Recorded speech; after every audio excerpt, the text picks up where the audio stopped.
नमस्कार दोस्तों, कैसे हैं आप लोग। उम्मीद करता हूं आप लोग बहुत अच्छे होंगे और आपकी तैयारी बहुत अच्छे से चल रही होगी। दोस्तों, स्वागत है आपके अपने इस प्लेटफॉर्म पर। और आज जो हमारा सेशन है वह बहुत अहम सेशन है कि अंतिम परीक्षा की घड़ी चल रही है और आज से एडमिट कार्ड डाउनलोड भी शुरू होने लगे हैं। और चिंता का विषय यह है कि पैट में अगर स्कोर बढ़िया नहीं हुआ, अगर स्कोर अच्छा नहीं हुआ तो फिर पूरे साल हम पैट का एग्ज़ाम देने के बाद फिर भी किसी वैकेंसी के योग्य नहीं होते। तो ऐसा क्या हो जिससे कि हमारा स्कोर लगभग 80 से 85 या 85 से 90 के अप्रोक्स हो जाए। इसके लिए अंतिम समय में क्या करें, तो हमने आपको बता रखा है 5 स्टेप हैं। अगर वो आपने फॉलो कर लिया अंतिम समय में तो आप 80 85 से 90 यानी कि 80 85 90 इसके ही बीच में अपने नंबर ला सकते हैं। वो 80 से 85 भी ला सकते हैं, 85 से 90 भी ला सकते हैं। अब इसमें भी क्या होता है, सभी एवरेज उन 5 के 5 सभी स्टूडेंट जो हैं उन 5 के 5 स्टेप को सही से फॉलो करेंगे तो 85 से 90%, और अगर सही से फॉलो नहीं किया तो थोड़ा स्कोर डाउन हो जाएगा। और यूपी पैट एग्ज़ाम क्रैक करने का एक तरीका मैं आपको बताने वाला हूँ, किस तरीके से हम अब यूपी पैट का एग्ज़ाम को क्रैक कर सकते हैं। देखिए दोस्तों, नॉलेज सब कुछ नहीं होता है कि आपको सारी चीज़ तैयार होने के बावजूद भी आपका पैट में स्कोर अच्छा नहीं आ पाता। उसका रीज़न क्या है, आप कोई भी वनडे एग्ज़ाम परीक्षा देते हैं उसमें स्कोर अच्छा आता फिर भी पैट में स्कोर डाउन क्यों हो जाता है। तो ऐसा क्या है, उससे किस तरीके से बचा जाए, पैट में क्या गलतियां करते हैं, आज हम सारी बात करने वाले हैं। और अंतिम समय पर हमें क्या करना है, तो हम पहला स्टेप की बात करते हैं, यानी कि स्टेप 1 हमारा क्या है। सबसे पहले अंतिम समय है current affair. Current affairs current affairs के बारे में बात कर लेते हैं। अब क्या होता है कि हम गलत, एक तो सही रणनीति हम बताने वाले हैं और एक गलत रणनीति क्या करते हैं बच्चे, गलत रणनीति क्या करते हैं, सही रणनीति क्या करनी है। देखिए एग्ज़ाम को अच्छे से देखिए, क्या है एग्ज़ाम, क्या करना है। अधिकांश बच्चे जो तैयार करते हैं, अधिकांश जो टीचर बता देते हैं तो गलत तरीके से क्या कि 6 माह का तैयार करो। टीचर बताते हैं ये, स्टूडेंट क्या करता है, सोच लेता है 1 वर्ष का तैयार कर ले, 1 वर्ष का तैयार कर ले। ये तो हो गया बहुत। अब आपने बहुत मेहनत करी, 1 वर्ष का तैयार यूं ही नहीं होता, 6 महीने का भी तैयार यूं ही नहीं होता, समझ गए। तो ये सब गलत तरीका है आपका।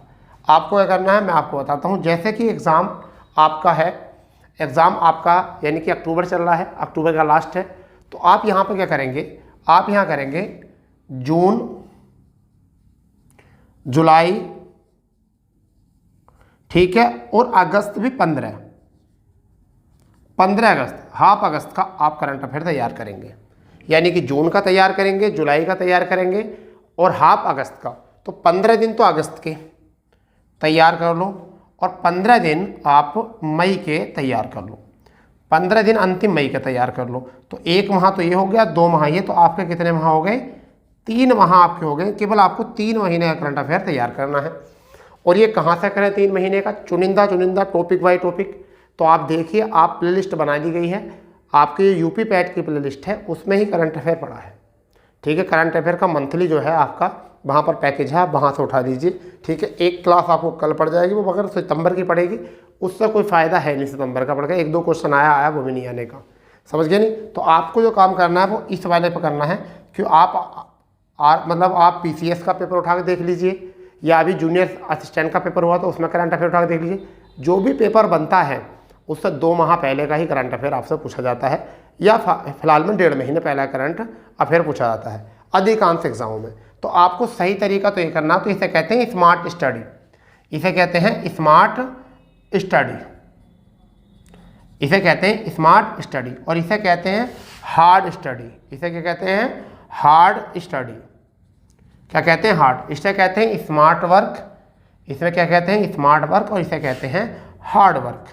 तो आपको हार्ड वर्क करना ही नहीं है, आपको हार्ड वर्क करना नहीं, क्या करना है, आपको स्मार्ट वर्क करना है।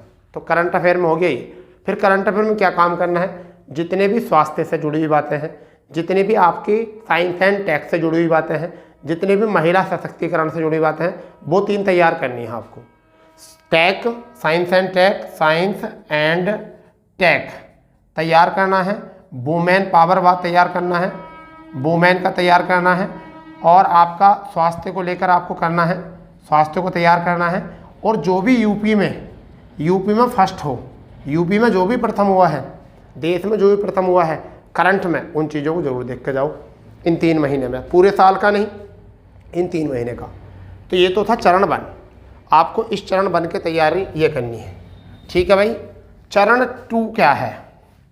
चरण 2 क्या है? स्टेप 2 क्या है? इसे भी देखिए। स्टेप 2 क्या है? स्टेप 2 आपको क्या करना है? स्टेप 2 में आपको हिंदी गद्यांश, हिंदी का जो आपका होता है, एक तो पद्यांश आता है, ठीक है, एक गद्यांश आता है, गद्यांश आता है।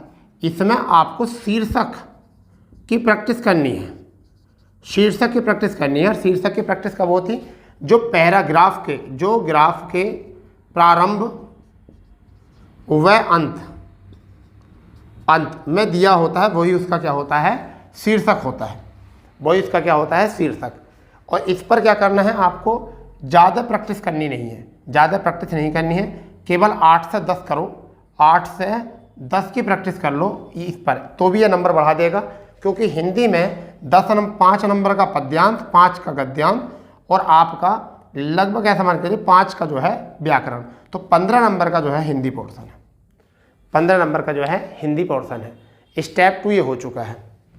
तीसरा स्टेप आपको किस पर गौर करनी है? तीसरा स्टेप जो है आपको किस पर गौर करनी है? स्टेप 3। स्टेप 3 आपको क्या है? आपको ग्राफ तालिका, ग्राफ तालिका में प्रैक्टिस करनी है। एक तो अर्थशास्त्र, अर्थशास्त्र के ग्राफ की। अर्थशास्त्र के ग्राफ में कौन सा होता है? जैसा आपने लाभ हानि में देखा होगा, आपने अंकगणित में देखा होगा, अंकगणित में आपने अंकगणित में देखा होगा क्या होता है? लाभ बराबर क्या होता है? लाभ बराबर होता है लाभ बटे सीपी, लाभ प्रतिशत बराबर। जबकि अर्थशास्त्र में क्या होता है? इकोनॉमी में क्या होता है? लाभ बराबर क्या होता है? आय माइनस व्यय बटे व्यय, ठीक है, वो ये होता है व्यय बटे व्यय। और यहाँ पर भी इंटू 100 होता है और यहाँ भी इंटू 100 होता है। अधिशेष बराबर क्या होता है? तो अधिशेष बराबर इन चीज़ों का ध्यान है। ग्राफ पर कोशिश करो अपनी कैलकुलेशन, यानी कि आपकी कैलकुलेशन अच्छी हो। इसमें पाई ग्राफ पर ध्यान देना है, अंतिम समय प्रैक्टिस कर लो, ठीक है। आप सारणी में ध्यान दो, सारणी में ध्यान दो, ठीक है भाई, इन पर ज़्यादा ध्यान दो। दंड आरेख, दंड आरेख पर ध्यान दो। ये हो गया स्टेप 2 आपका, क्योंकि यहाँ से आपका 20 अंक बनने वाले हैं। कितने अंक बनने वाले हैं? 20 अंक बनने वाले हैं, ठीक है भाई। बात आती है स्टैटिक की। तीसरे नंबर पर आपका आता है स्टैटिक। चौथे नंबर पर पॉइंट चौथा क्या है? स्टैटिक। स्टेप 4, स्टेप 4 आपका क्या आता है? स्टैटिक। स्टैटिक जीके आपका क्या आता है? ये 10 नंबर का इसमें आने वाला है। कितना आने हैं? 10 वाला, ठीक है। बच्चा इसको छोड़ देता है, इसमें ज़्यादा नहीं करना है। आपको कोशिश ये करो कि जो पिछला पेपर में दिया है, सिलेबस के साथ साथ जो पिछले पेपर का दिया है उनको साथ करो, उनके इर्द गिर्द आप देख लो। आप क्या करते हो? स्टैटिक में बहुत ज़्यादा पढ़ लेते हो, स्टैटिक में बहुत ज़्यादा पढ़ लेते हो, संगठन पढ़ते हो, परंतु संगठन में भी डीप में पहुँच जाते हो। जितने भी संगठन हैं, जितने भी संगठन हैं, सही तरीका, स्मार्ट तरीका होता है, संगठन की स्थापना याद कर लो, स्थापना याद कर लो, हेड क्वार्टर याद कर लो, ठीक है। बस स्थापना और हेड क्वार्टर केवल। और अगर कोई है तो फुल फॉर्म भी क्या करना है? फुल फॉर्म भी याद कर सकते हो। इससे आगे मत याद करो, अध्यक्ष पदाध्यक्ष सब करंट अफेयर में आते हैं, तो फुल फॉर्म भी याद करो आप। इसके अध्यक्ष पदाध्यक्ष सब करंट में आते हैं। जितने भी दिवस होते हैं, जितने भी दिवस होते हैं उनके अधिकांश थीम याद रखो, थीम याद रखो, ठीक है। जो दिवस और उन दिवस की थीम याद रखो। दिवस किसकी? उन दिवस की थीम याद रखो जो स्वास्थ्य से जुड़े हुए हैं। किससे? स्वास्थ्य से जुड़े हुए हैं, ठीक है, या फिर अर्थव्यवस्था से, अर्थव्यवस्था से, अर्थव्यवस्था से जुड़े हुए हैं, या फिर ऐसा मान के चलिए आपकी सांस्कृतिक, सांस्कृतिक घटनाक्रमों से, घटनाक्रम से जुड़े हुए हैं। उन दिवसों की थीम याद रखो ज़्यादातर, ठीक है। उन्हीं में से यही पूछा जाता है। आप यहाँ से करोगे तो यहाँ से भी स्कोर होगा। और अंतिम चरण जो है वो जो बहुत इंपॉर्टेंट चरण है उसके बारे में मैं आपको बताने वाला हूँ। बहुत इंपॉर्टेंट जो है, जो आपका अंतिम चरण है उसमें क्या करना है आपको, जो सबसे बड़ा पार्ट है इसमें वो क्या है आपका, वो अंतिम स्टेप जो है वो आपका है 5। अंतिम स्टेप जो है वो 5 है। अब इसमें क्या है सुनिए, इतना हम जीएस वाले पोर्शन को हम कर रहे हैं ऐड, यानी कि सामान्य अध्ययन, सामान्य अध्ययन को हम यहाँ पर कर रहे हैं कवर। तो सामान्य अध्ययन में क्या होना है अब मैं आपको बताता हूँ। देखिए इसमें हिस्ट्री है, जियोग्राफी है, पॉलिटी। इसमें सबसे पहले जो है आप उन सब्जेक्ट पर कवर करो जिनका करंट अफेयर हर जगह काम आता। जैसा आपको सॉरी करंट अफेयर जीएस, एक तो संविधान, संविधान पर जो टॉपिक दे रखे हैं उन्हें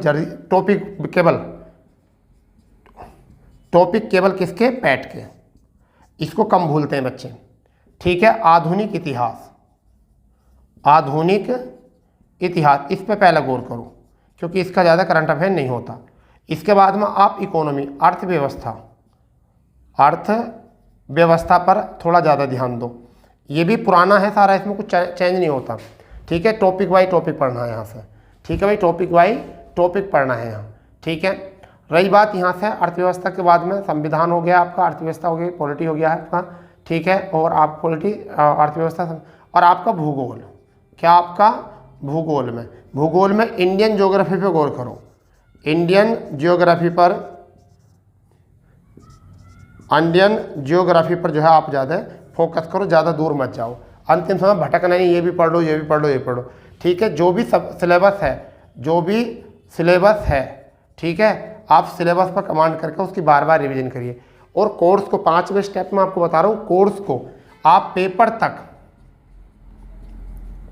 तक आप अपने कोर्स को, अपने सिलेबस को, जो भी आपने पढ़ा होगा, जहाँ से भी पढ़ा होगा, ठीक है, इस सिलेबस को पेपर तक, यानी कब तक, 28 अक्टूबर तक आप कितनी बार, 7 बार रिवाइज करके जाइए। कितनी बार करके जाइए, 7 बार रिवाइज करके जाइए। और फिर देखिए आपका नंबर कैसा बनता है, बहुत अच्छा, ठीक है दोस्तों। इतना काम कर लीजिए, आपका स्कोर जो है 85 से 90 गिरेगा जाकर, बिल्कुल पूरा गिरेगा आपने अगर ये सही तरीके से कर लिया तो। और जिस बच्चे ने केवल ये वीडियो देखकर छोड़ दिया है सही, उसके बस की कुछ नहीं, क्योंकि मैंने बता दिया था आपको, हार्ड वर्क नहीं करना है, स्मार्ट वर्क करना है। क्या करना है, स्मार्ट वर्क करना है, हार्ड वर्क नहीं करना। तो ये वाला स्मार्ट वर्क कर लीजिए, फिर आप बताओगे खुद आकर एग्ज़ाम देकर कि सर आपने जो बताया था हमने वही फॉलो किया और हमारा स्कोर जो है 85 नंबर से 90 नंबर के बीच में जाकर गिरा है, ठीक है दोस्तों। आप ये 5 स्टेप अपनाइए, फिर आपको याद आएगा मेरे बारे में बताई हुई क्लास, ठीक है। उस दिन याद करोगे बैठ कर के, हाँ जो बताया था बिल्कुल सही बताया था, ठीक है दोस्तों। आज इस किताब को, इस वीडियो को डाउनलोड कर लो आप, ठीक है। और जो मैंने बताया उसी चीज़ को फॉलो करो एक बार। और जब आप पेपर देने जाओ और पेपर जब देकर वापस लौटोगे तो आपको ये याद आएगी जरूर इस क्लास की, कि जो बताया था सर ने, हमने उसी आधार पर काम किया और मज़ा आ गया, पूरा पेपर बन गया बढ़िया तरीके से, ठीक है दोस्तों। स्मार्ट वर्क करना, समझो एग्जामिनर के माइंड को क्या करना है, समझ गए नहीं, समझो एग्जामिनर के माइंड को। बिल्कुल एग्जामिनर जो बेवकूफ़ बनाता है, आपको पागल बनाता है, उससे बचिए, ठीक है भाई। तो उसके दिमाग से खेलना है, बिल्कुल उससे एक कदम आगे चल के चलो, ठीक है। चलिए तो आप देखते हैं क्या करोगे आप। क्या आप इस वीडियो को देख के स्किप करोगे या फिर आप इसे सेव करोगे? सेव कर लो, डाउनलोड कर लो, जैसे भी तुम्हारा मन कर लीजिए, क्योंकि जब ये पेपर होगा जब आपको इसकी बहुत याद आने वाली है। एग्जाम होने से पहले भी आपको इसकी याद आएगी, हाँ अगर काश हम ऐसा कर लेते तो हमारा स्कोर बन जाता। तो देखो बन जाएगा स्कोर अगर आप जो इसे फॉलो करेंगे, क्योंकि सही बात है सभी के तो नहीं आने के ना सही से नंबर। तो जो इस स्टेप को पूरी तरीके से फॉलो करेंगे उनके नंबर बढ़िया आएंगे, ठीक है दोस्तों। तो मिलते हैं ऐसी जानकारी के साथ। तो जो चैनल पर नए वो चैनल को सब्सक्राइब करेंगे। तो मिलते हैं, जय हिंद, जय भारत, वंदे मातरम।